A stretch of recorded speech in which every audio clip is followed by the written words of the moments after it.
Bonjour à tous, aujourd'hui on va parler un petit peu management des nouvelles générations.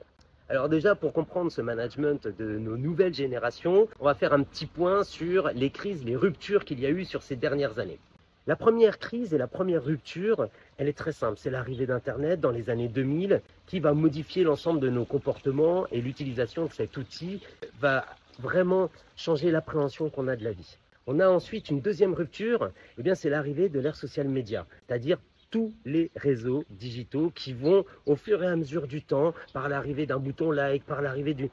Ils vont changer nos comportements et même notre manière de voir les interactions avec l'ensemble de notre société.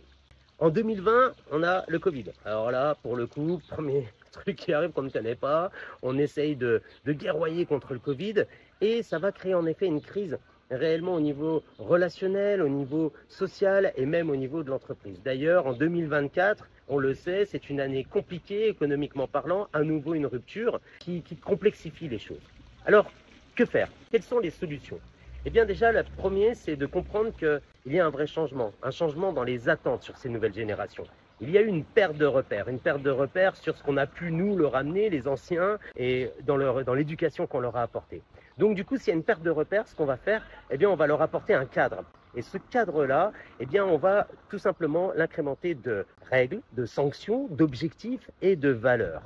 C'est grâce à ce cadre-là qu'ils pourront se retrouver et qu'ils pourront clairement répondre à leurs envies sociales. Mais quelles sont leurs envies sociales? Pour moi, il y en a deux principales. Alors je me trompe peut-être, il faudra leur demander. C'est le respect et la responsabilité. Pourtant, ils en ont pris plein. Vous voyez, je donne juste un exemple.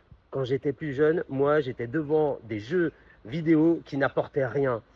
Eux, ils ont réussi à utiliser les réseaux digitaux pour s'instruire, pour prendre de l'information, pour communiquer et même pour créer.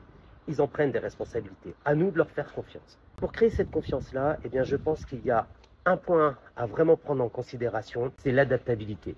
L'adaptabilité, je vous renvoie au style managériaux de Likert et on en parle la prochaine fois. Bonne journée à tous.